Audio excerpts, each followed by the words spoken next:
and welcome to my very first photography YouTube video. I've had my YouTube channel for a while, but I used to just do it for fun because, as you know, I am a DIY hair person on the side of my photography business, and I just love to do hair tutorials. But lately I have had a lot of inquiries as to different parts of my photography business.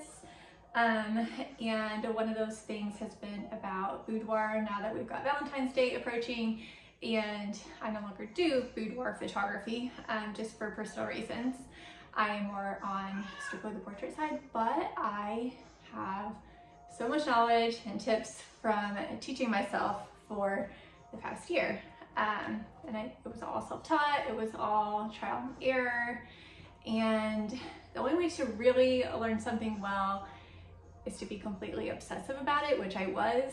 I would get up at 4 a.m., watch YouTube until the sun came up, and then it was time to get ready and start practicing. I did a lot of self-portraits, just learning how to pose my own body, different ways the lighting worked, and I'm going to teach you guys how to do your own boudoir Valentine's Day shoot from the mistakes that I learned. So, number one is you've got to feel confident and you've got to be in the mood. So if you're having one of those days where you're just not feeling it, then you've got to find something to get yourself in the headspace that you need to be in, because it's going to come through in your portraits if you don't do this. So turn on Boudoir, your favorite playlist, just get in that sensual space. And then you definitely want to make yourself feel pretty. So go ahead, get ready for the day, do dramatic makeup, do lashes, your hair, fingernails, toenails, the whole 9 yards. Just feel beautiful so you're ready to go. Once you're ready, it's time to think about what you want to wear. So, of course, you want to do lingerie. Definitely the more strappy, the better. Needless to say, you gotta have a thong. Cheeky, okay, but definitely a thong. As far as the bottoms, tops, you don't really need the top per se.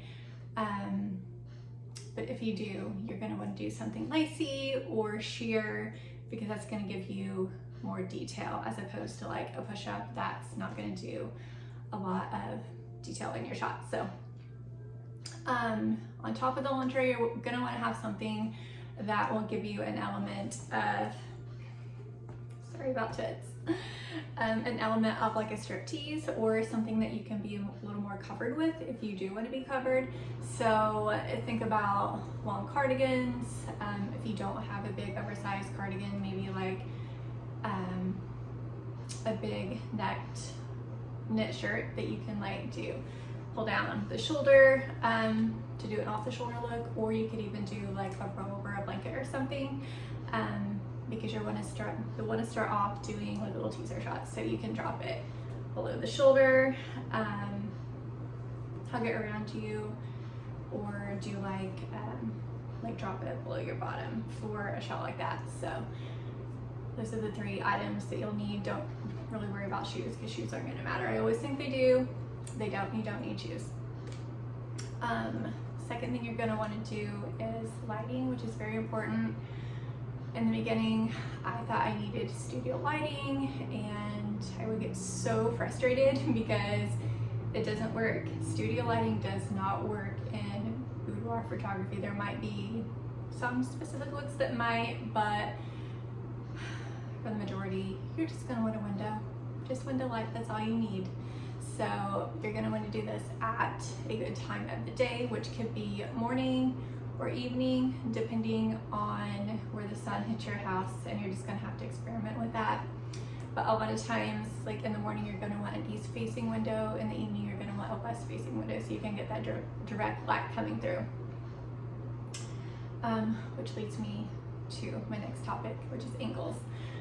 Again, I, in the beginning, thought frontlit was the way to go, stand in front of the window like they always have taught us to do to get the best selfie lights, to stand directly in front of a window. It's kind of the opposite for boudoir. So because we don't want direct bright light on us. For boudoir, you're gonna want more shadows because we're gonna want to hide the things that we want to hide in the shadows and just reveal what we want to reveal. And you can do this a lot with your editing too. If you can just find a spot that shows a little bit of a shadow, you can make that much more dramatic on the editing side. And there are a lot of apps that you can use when you are editing your own photos. But the main rule is you are going to want to be either in front of the window with your phone set up. So my window's over here. I would have my phone on this side taking my picture.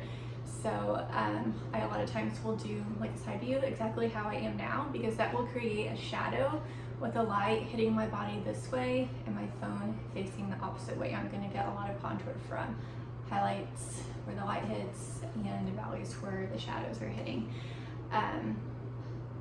So just remember that. It's going to be a balance between highlights and shadows. Angles are another big thing. So like I said, you don't want front facing. You're gonna want to do a lot of side facing, or if you can, and this is going to be hard to do on your own, but it can be done. So if you're wanting to do the angle coming down from the top, which is really cute if you are on your knees on the floor doing one of the little hug me moves or something like that, and that's really good for hiding the tummy because your angle is going to be from above and it's going to be hitting your chest where your tummy can be hidden. So one thing I have done is you can get those little hooks, like plant hooks, and screw those into your ceiling if you don't have super high ceilings. And then you can attach a string, two hooks, two strings coming down to where you can lie your phone. Kind of just let it hover above you, and then it can do that above shot that you want. So that's really good for the top. And then if you are wanting to do like a booty shot, you're going to want to do your angle from the bottom because it's going to make it just look, it'll just look better, bigger and better. So this can easily be done. You can set your phone on the floor, and then you can do like a leaning pose on the bed, or you could get like a bench or a chair and do like a straddle pose, and that you're not going to want the phone from below. That's going to be more from the back. So just a lot of experimentation. So allow yourself a lot of time, get up early, get ready, get to work, and your photos are going to turn out beautifully. So any specific questions you have for me, you can drop in the comments down below, send me a message. I would love to help. Bye.